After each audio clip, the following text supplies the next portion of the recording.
If you want to solo flawless the new dungeon or warlock extremely easy, this is the build for you. Yesterday, I posted my full clear of solo flawlessing the brand new dungeon, and honestly, the support from all that video has just been insane. I truly appreciate you all taking time out of your day to watch that. I had no expectations when I uploaded that because I don't normally do content like that, and it truly means the world to me just to see how much you all loved it. Now, there was a common question, and that was you all asking if I could break down that entire build that I ran to get the solo flawless. That is what this whole video is going to be about, and I really hope it can give you all a good idea on why I did things I did, and I hope it can help you get your first solo flawless clear. So this video is all about the build. If you want to see the full unedited gameplay, definitely be sure to go check that video out. But really quick, if you all do enjoy and learn anything new, consider subscribing and dropping a like. We're on the road to 50,000 subscribers, and all the support really does go a long way, and I truly appreciate it. I couldn't be where I'm at right now if it wasn't for each and every single one of you, and just know that your support never goes unnoticed. And finally, if you all would like to see an in-depth infographic of this build, be sure to head over to Mobalytics. I will link everything down below, and you can look at everything over there while I go over it in the video if that's something you would like to do.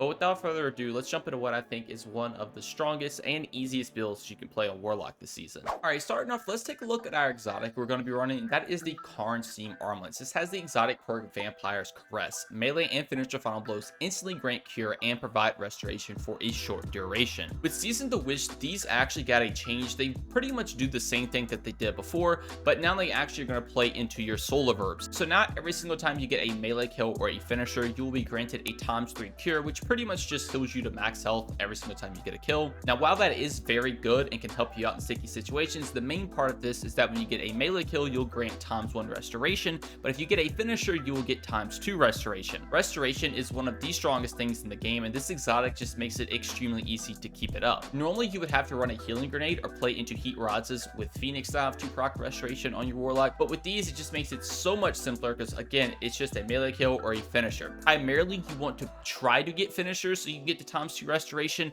but if you can't get it, just make sure you're always getting a melee kill to always have at least ×1 restoration proc at all times so you will never die. But that is why I am running Karnstein armlets, and we're going to further help improve this with our subclass. And I first actually want to take a look at Ember of Empyrean. So solo weapon or ability final blows extend the duration of restoration and radiant effects applied to you. So this is very nice because now every single kill we get with either our weapon or our ability will actually extend that restoration timer that Karnstein is giving to you. It can either be a ×1 restoration or ×2, it doesn't matter, you will constantly extend it over and over again. This is just another way of making sure you can always have restoration proc, and if it ever gets down to a situation where you can't get a kill with your weapon, just remember that any melee or finisher will also reproc restoration. Ember of Empyrean just makes it so your gun can also reproc it, alongside also extending it up to a 12-second duration. And then the other benefit of Empyrean is that it will also extend radiant, which we will have, and we'll get into that later in the build. And since we're on the topic of fragments, I do want to go on and go over the rest of these, but just know that everything in this build will apply Scorch, and that is why I'm opting in to run these fragments. So first off,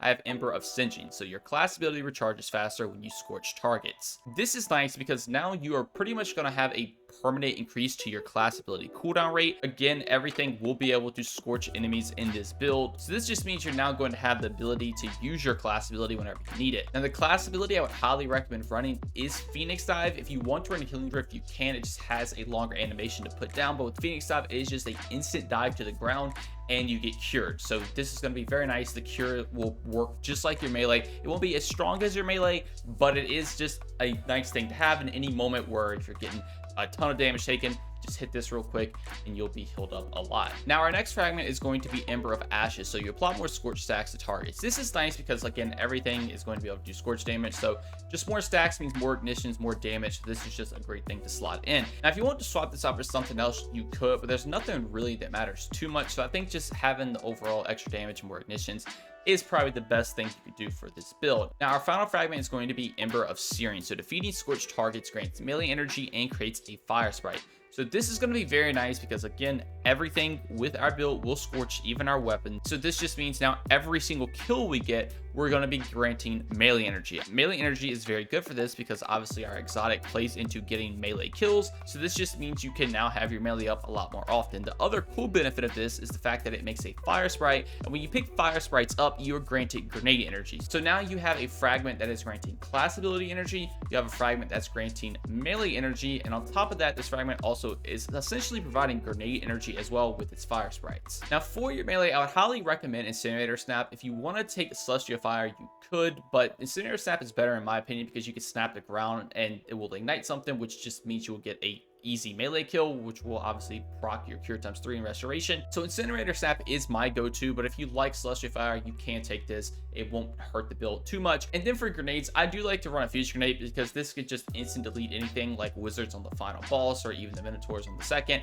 And on top of that, we are going to be buffing this with our aspects. Now, speaking of that, let's look at Touch of Flame. So this is basically just going to buff all your grenades, but obviously with Fusion Grenade, it will explode twice. And so now with Touch of Flame, you're going to be getting even more damage with this Fusion Grenade, which obviously is very, very nice for just killing all the things we just mentioned. But now my other aspect is going to be Icarus Dash. So press dodge quickly while airborne. While Heat Rises is active, you have an additional dodge. While airborne, rapidly defeating targets with your super or weapons cures you. So the main part of Icarus Dash is the fact that you can dodge, you can get from area to area a lot faster, so things will shoot you. If you're in a sticky situation, you can get that mobility up really fast to get out of an area. It does have the other benefit: if you're airborne and get kills, you can cure you, but you don't really need this too much since you already have restoration.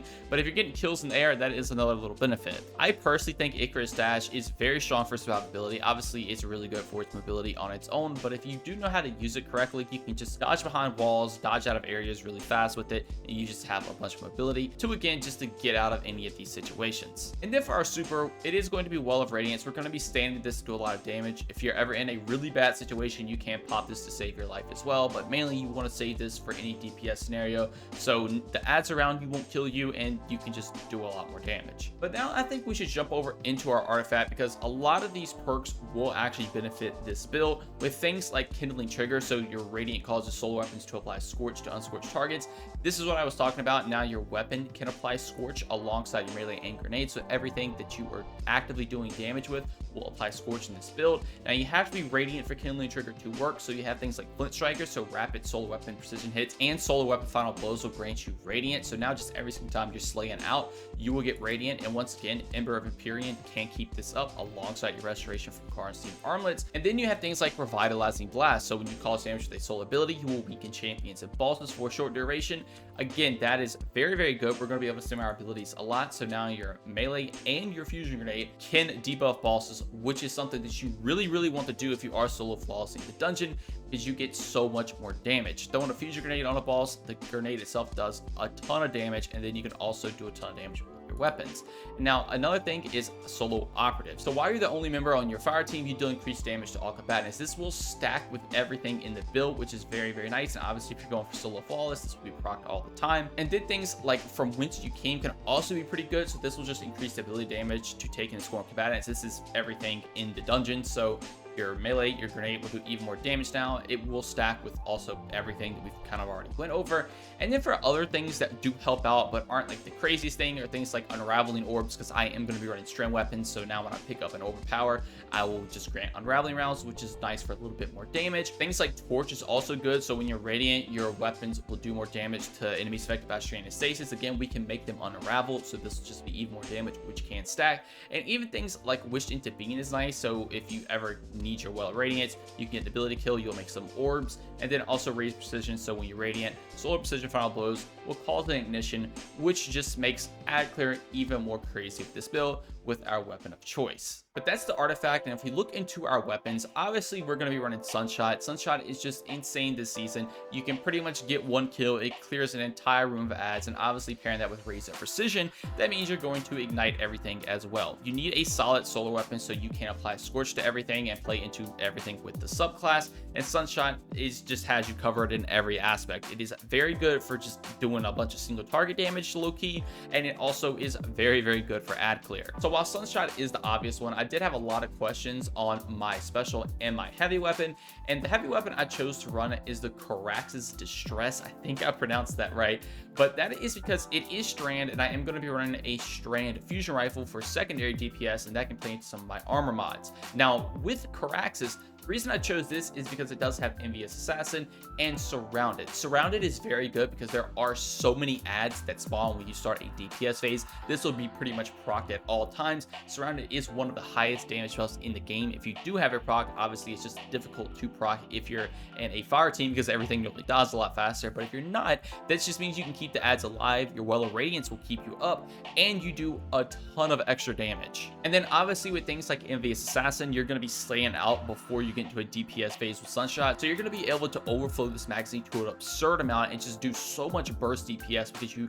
never have to reload and you have the surrounded damage also being proc. Another reason I chose to run this is the fact that I don't have a God Roll Trials grenade launcher. If I had that, I probably would have ran that. But if you don't have that like me, this is a very, very nice alternative. And you can even run things like Cataclysmic. I'm sure Apex Predator also would work pretty well. Just in my opinion, any weapon that has a very large magazine or a way to overflow that magazine is pretty much your go-to, or gets auto-loading too, like an auto-loading grenade launcher would also work. This is just my choice because surrounded is very, very nice. I know a lot of people are running Briar's Contempt as well because they can't get surrounded. I personally just didn't want to run a linear fusion rifle because I didn't feel like aiming, and with this you could just, you know, shoot the ball, so you don't have to worry about really hitting precision hits. You don't have to worry about, you know, you miss one, you don't proc 4 times the charm, or you don't get the max damage. This, you just shoot a grenade launcher at the boss, and that's pretty much it. Like, it just works for you. But now for my special, Scatter Signal is a new fusion rifle. It's one of the best secondary DPS options in the game. At least for a fusion rifle, it can get overflow and control burst. So this just means now when you pick ammo up, it's going to overflow the magazine. You can get an absurd amount of ammo in it. You can just constantly shoot over and over again without ever having to reload. You get all the reserves out pretty much. And then with control burst, every single time you land a full burst, you're getting more charge rate and more damage. This is just extremely nice to have once you've unloaded all your grenade launcher ammo. You can swap over this, start doing damage with that. This is also really good for just killing any single target as well. You don't have to just use it for a boss. It is very good at that too. And the reason I like things like Envious Assassin and Overflow as well, you don't ever have to reload your special or heavy, which is a very, very crucial part in my opinion if you are trying to solo flawless this. It's just, again, having to reload gives you so much downtime to lose DPS. So with this, never reload. With this, you never really have to reload. And the moment you do, you can just get a kill with the Envious Assassin or reload the gun for you. So it is very, very nice. Again, Surrounded will give you that extra damage. Just make sure to keep some ads alive during DPS phases. And then the Scatter Signal, you just shoot the gun and everything works for you. You don't really have to do anything. And again, these are both strands that will play into one of our armor mods very, very nicely. Before we jump into those, I do want to go over stats just really, really quick. I would highly recommend 100 Resilience for your damage reduction. That's pretty obvious. I would then do 100 Discipline just so you can throw your fusion grenade a little bit more often, so you can apply your debuff and also just instantly delete a target that you want to die. And then 100 Recovery is very, very nice because you can get your Phoenix style back a lot faster. And again, just spam all your abilities all the time. You're going to be able to get them so much with your fragments, your fire sprites. And don't be worried if you can't get triple 100s. It's definitely not necessary with everything going on in the build, but if there was one I would recommend you get 100, it's definitely Resilience, so you can have that damage reduction. But now let's jump over into these armor mods, and this is where things get pretty fun. First off, I like to take a Harmonic Siphon, so rapid solo weapon final blows, creating orb of power. Obviously with Sunshot, we're making a ton of orbs now. Orbs going to be very good for two different reasons once we get into our boots, but I like to take Ashes to Asset, so gain bonus super energy on grenade kills. Since I can use my grenade a lot, this just gives me some extra super to have a Well of Radiance up. If I ever need to use one outside of a DPS phase, I can get one to go into that DPS phase. You could swap this out for something else if you want to, but in my opinion, with the amount of grenades you get, this is just nice to have for extra super energy. And now I like to take a heavy ammo finder, so increase the drop chance of heavy ammo on kill. This is almost necessary if you are trying to solo flawless, because you need heavy obviously to do a lot of damage. So with Sunshot, since it is an exotic, it will proc a lot more. You have a bunch of heavy everywhere, so heavy ammo finder is a must. Ashes to Assets you can swap out, but if you want that extra super energy, it is a pretty good thing to slot in. And then for orb generation, Harmonic Siphon is for sure the way to go. And now for my arms, I do like to take a Harmonic Loader, so increase the reload speed of solar weapons. Since I'm running solar, this will increase the reload speed of the solar weapons. And Sunshot is the only gun I'm ever reloading, so this is just nice to have for that. Impact Induction, so causing damage with a power melee attack reduces your grenade cooldown. Since you're going to be able to get your melee back a lot and your exotic wants you to get melee kills a lot, you're going to be able to proc this a lot, which gives you more grenade cooldown. Again, spam your abilities all the time. Now, Focusing Strike, so grants class ability energy when you cause damage with a power melee attack. Just like Impact Induction, now you're just getting class ability energy back as well, and everything can just feed into each other, and it just synergizes so well. Now, for your chest piece, typically I would always just say you can run whatever you want to here for whatever content you're going into, but since this is specifically for solo flawless, I would highly recommend a Void Resist for the end boss, and then Concussive Dampener as well, because the boss will absolutely destroy you. And then I have one energy slot left over with my, stat configuration, so I just put a Harmonic Resistance in. Solar Resistance it's not the worst, but I would definitely prioritize void resistance and concussive damage if you can get that, especially for that final boss. And now for our boots, I do like to take a recuperation, so it replenishes health each time you pick up an orb of power. This is very nice. You already have restoration and cure coming from everything. Obviously your exotic being the main thing, but now if you pick an orb up, you also would heal a little bit. And I think if you're going for solo flaws, it is nice to have this for your survivability over doing extra damage. That's all I'd recommend slotting that in. Now innervation, so reduces grenade cooldown each time you pick up an orb of power.